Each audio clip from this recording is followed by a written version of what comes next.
to be here and great to see you on the call. As usual, Leadership Live Tuesday. And today I am talking about working remotely in crisis. I've got a lot to share and I'm so glad to see some people on already. So Anna Marie and Ariella and Tessa and Roxana, welcome. Thank you for joining me. And look at what I've discovered. I've been playing around with my lives. I've been doing all sorts of interesting things. So here I'm going to give everyone a little bit of love before I begin. Here we go. Can you see the hearts on the screen? This is love to everyone for joining me today. I'm super excited to have you on and I've got a lot to share. So we're going to have a jam-packed conversation. Let me get rid of those hearts now.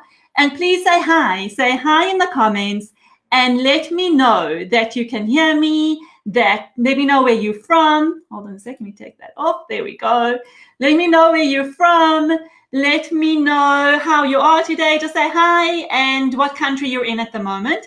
I think if we look at our coronavirus situation in different countries, we are experiencing different things. So certainly over here in Israel, we have seen a release and loosening of some of the restrictions that we've encountered. I know some countries are still very much in the thick of it, which is difficult. And I know South Africa is there, Australia, England. So lots and lots of people still with many restrictions, which are very, very challenging. And even those that are starting to loosen up, we are going to be in this situation for quite a while yet. So we are still handling the crisis. We're learning a new way of life, learning a new normal. And there's lots of good things, challenging things, and definitely a lot of stuff that we're learning in this time.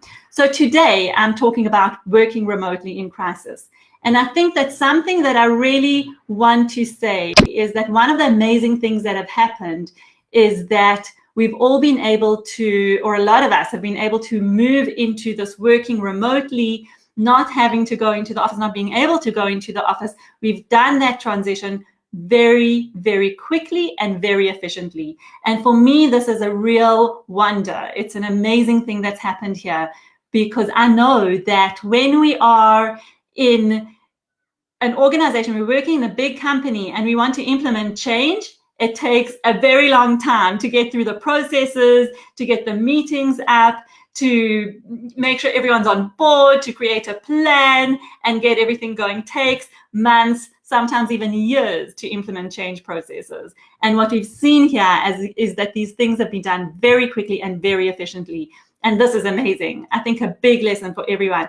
Even if we look at the whole education system that has had to literally within a couple of days go into a remote learning system. So I think we can all be proud of ourselves for that. And I just want to pause for a moment and look at, hi, Denise from Alberton. Wonderful to have you here. Yeah, oh, we've got Anne-Marie from Canada. Welcome. That's so awesome. So good to see people from all over the world coming together like this, the blessings of technology. Yes, Liska, absolutely. Restrictions are so frustrating, and I'm actually going to touch on that today as well. So the structure for today's call, because I've got so much to cover on this topic, it's a huge topic.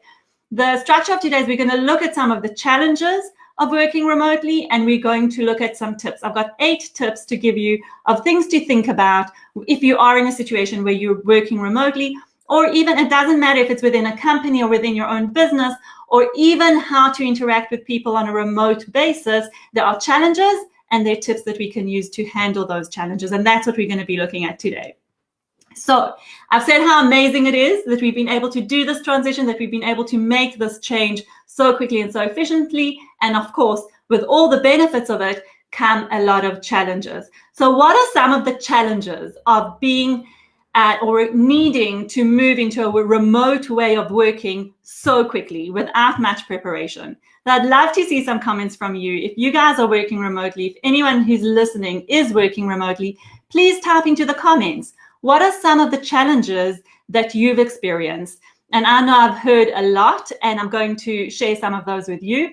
And just want to see some of those comments come up. So please do feel free to share. I want to hear what you guys are experiencing, because it's wonderful if we can make this interactive. So let's have a look. In fact, something that I've learned to do is I'm going to say, hello, Denise, and I'm going to show your comment. You say, good, thank you. So here we are. We have Denise from Alberton. We have Anna Marie from Canada. Let's say hello and see your comment on the screen. So keep those comments coming, and then I can feature your comments on the screen as well. I've really learned how to do this. So yeah, just keep your comments coming. So what are the challenges of working remotely? Some of the challenges that we've seen, so I would say the top challenges that have come up are centered around three things. One is keeping kids who are at home, who are not in school. Exactly. Thank you, Anna Marie. Family distractions. So keeping our routine around managing kids who now have to do school online and they're at home while we need to work as well and get our work done. Huge distractions, really, really difficult. The second one that I've seen is about managing boundaries. And I see someone said that. Here we go. Liska, thank you. It's boundaries. So how do I now contain my boundaries around my work? Because I'm working at home, does that mean I'm always on? Am I always accessible and responsive to my team and my manager? How does that whole thing work? Which there are a lot of blurred boundaries. And then the third thing I've seen is around routine. How do I create a structure and a routine around now being at home all the time? So we're in one place where everything happens. Our business, our social, our sleep, our food, our family, everything is happening in one place. And it's very difficult to kind of, when there isn't a variety, to be able to say, okay, do I need to wake up now? Do I need to wake up if there's only a meeting? When do I go to bed? How do I create routines around the regular day-to-day stuff so that it feels like, there is some sense of balance and some sense of routine around that? So I just want to check some of the messages and see if there's anything. Home office ergonomics. So absolutely. So how do I set myself up? And that's definitely a challenge, not in the top 3, because I think a lot of, for me, in terms of what I've seen, because those are manageable. So once we've got hold of the ergonomics, home office and technology, logistics issues, huge challenge to get it set up. But hopefully once people have set it up, they're kind of okay to go. But that is something that I've definitely seen come up. In fact, I have a client, an organization CEO, who needed to get his staff working from home. Not everybody had access to Wi-Fi. Not everybody had laptops or computers that they could access. So they needed to buy computers, laptops, routers, and everything else to get their staff set up at home. And then what about the space? Do they have the right space? Is there a room that they can go and work, or is everybody working in the dining room? So also a huge, huge challenge. Thank you for that, Anna Marie. And what else do I want to add to that? Then exercise. What I'm finding and noticing as well is something around the routine, but even more just getting some activity going, just having some fresh air, going for a walk, doing exercise. People who routinely exercising are finding it very hard to find the time, create the structure, or even, if it's something that you're used to doing at a gym or something that you used to doing outside, very difficult to bring that into your day. And that's also incredibly challenging. And related to that is the amount of time we're actually spending in front of a screen. So that's also kind of a consequence of some of the challenges that we've seen, is that everything that we're doing, so like I said, all in one place and now all in front of the screen, really, really difficult. So a lot of report backs about being exhausted because you're constantly in front of a screen, you're constantly talking to a screen, to people on the screen, and then it's emails, it's reports, it's Netflix, it's our Facebook or social media accounts, whatever we're doing, we're constantly doing in front of our screen. So personally, I know I was trying to manage screen time and not be on my phone too much, and now I'm finding everything's happening on screen, so I'm on my screen even more than before, which is really, for me personally, something that I'm not particularly enjoying. So one more thing. One more challenge that I wanted to just raise, and this is something that has been with us throughout this period, and that is that never mind, we're looking today at working remotely, working from home, the other side of it, or the accompanying stress of the fear and uncertainty around the situation. So a lot of us are still quite anxious and fearful about our safety, about our health, and those of our, our health and safety, and health and safety of our loved ones as well, people who might not be living with us, but parents, siblings, friends. There's a real concern and stress level around that. And then also, of course, we don't know the uncertainty. We don't know how long this is going to last. We don't know what's going to happen next. We don't know what to expect. We don't know how to deal with this. So I'm going to talk about that a little bit also right at the end. So what I want to move on to now is I really want to move on to the tips. How do we manage this? What are the things that we can take away that can really help us manage some of those challenges that I spoke about? And it's the pandemic and the working from home, working remotely situation that we're going to be looking at. But the first thing I want to say is tip number one, really important, is be kind to yourself and to those around you. Because this is really, as hard as it is, and we do want to get it right, and we want to make sure that we're handling it in the best way, we also need to be kind to ourselves. We need to be gentle with ourselves. Just remember that if you decided you're going to do 10 minutes of exercise, I certainly did. I decided, okay, I'm at home, I'm going to be doing 10 minutes of exercise routine every day. It's not a problem. I've got a set of weights. I'll do some arm exercises, and I know I've missed many, many days. So be kind to yourself. If you just didn't get to it, it's also okay. It's great to have the intention, but also be okay with yourself if you don't manage to get it done. So point number one, be kind. Be kind to yourself and be kind to others. Hey, Sarah. Thanks for joining us today. Wonderful to see you. Okay, so we're talking about tip number two. Tip number two is, for me, critical is to discuss the challenges that you're having with your peers and your managers. Make sure that you're making time for these conversations, because you can brainstorm solutions. You can create awareness about your situation. Maybe you're working with people who don't know how many children you've got at home. They don't know what your children's ages are, what support you need in terms of managing kind of homeschooling and work. So discuss that and share some of the more personal things that maybe ordinarily you wouldn't share. Let people know what you're going through. It creates awareness, and it also helps people to support each other and show solidarity. The truth is that in this situation, so many of us are in similar situations, similar challenges. So please do bring people in, because that's how you kind of can support each other and give love to each other. So, or be kind to each other. So brainstorm solutions, share your challenges, and bring people into that conversation, because together you can actually decide on some policies around work that could help. So that's tip number two. Tip number three is connect daily with people at the office. So whether it's one-on-one or as a team, really important to have daily connection points. So some people call them daily huddles. Some people do it weekly, but then they make sure to do one-on-one spread across the week. Make sure that you're connecting with people.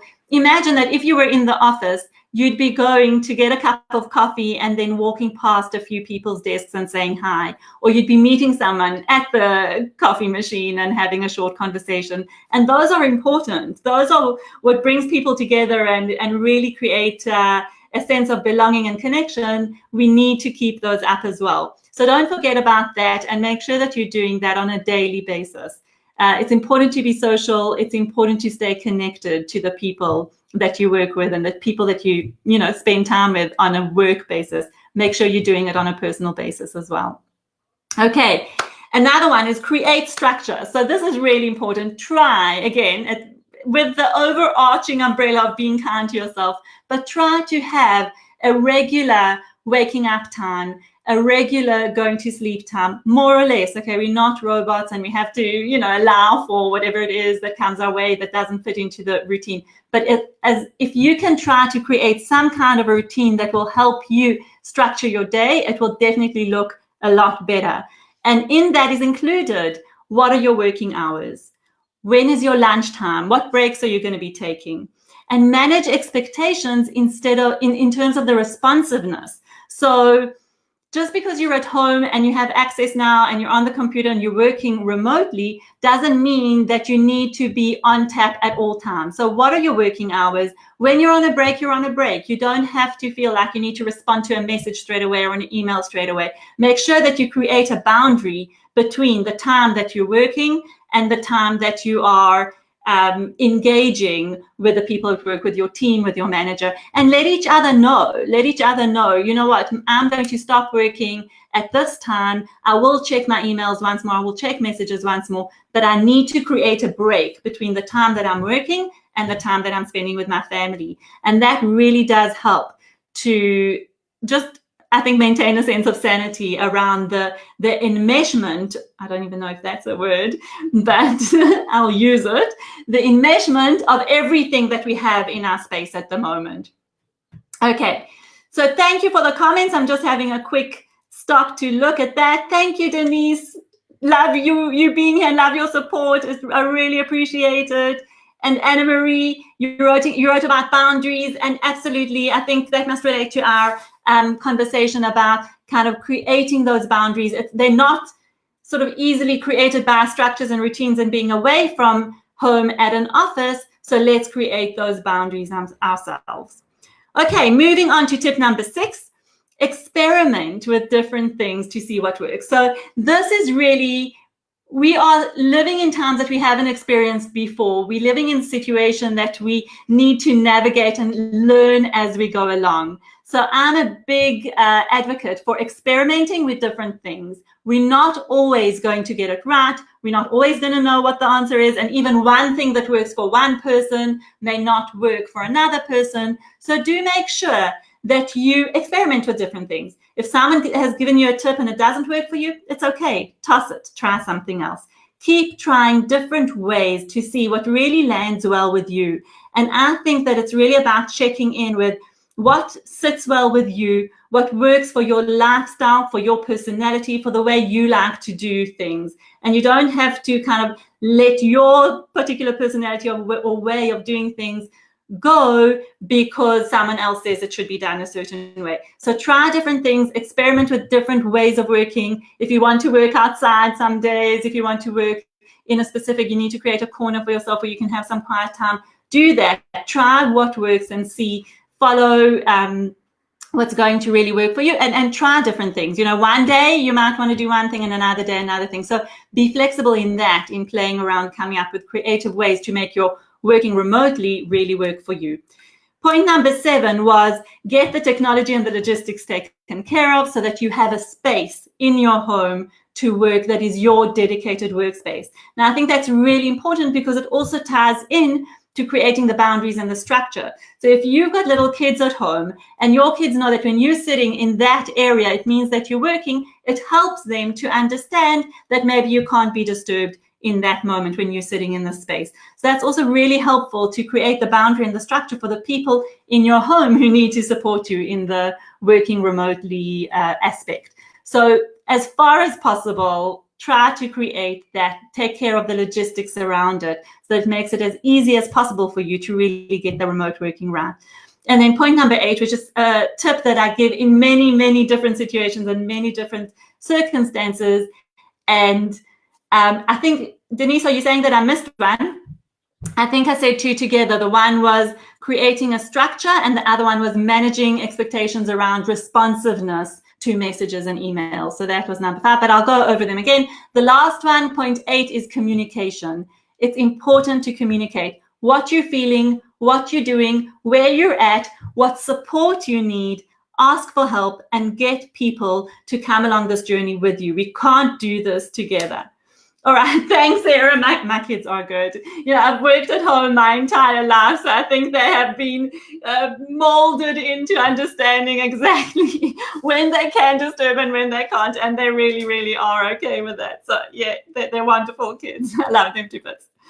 Okay, so going over those 8 tips, just so that you have a summary. Be kind to yourself. Discuss your challenges with your manager and your peers. Brainstorm together and create awareness around what you're going through.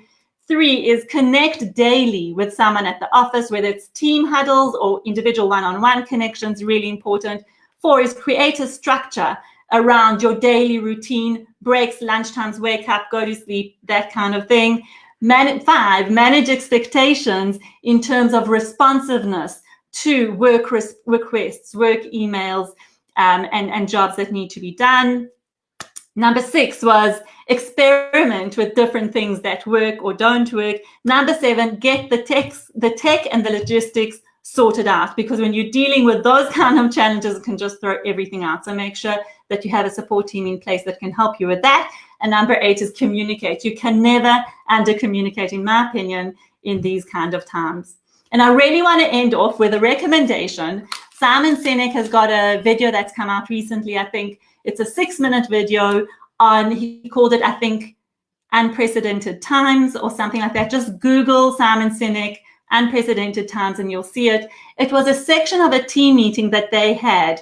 And Simon Sinek was actually saying that these are not unprecedented times. We know how to deal with a threat to our business, a threat to our environment, a threat to our life. We've done it before and we can do it again. So it's not unprecedented, but it might have been this time a little bit sudden and a little bit overwhelming in terms of the scale of it.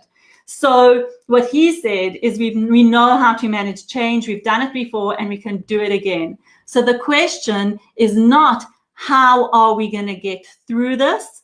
It's actually how do we need to change in order to get through this? Because in order to get through this, we are going to need to do things differently. We're already doing things differently. We've done this very quickly. We've made transitions quickly, efficiently. Yes, some glitches, allow yourselves mistakes, learn from mistakes. That's part of the experimentation, but we've done it and we are doing it. So the real question is, how are you going to change in order to get through it? What needs to change for you and for your environment? We need to be bold. We need to be creative.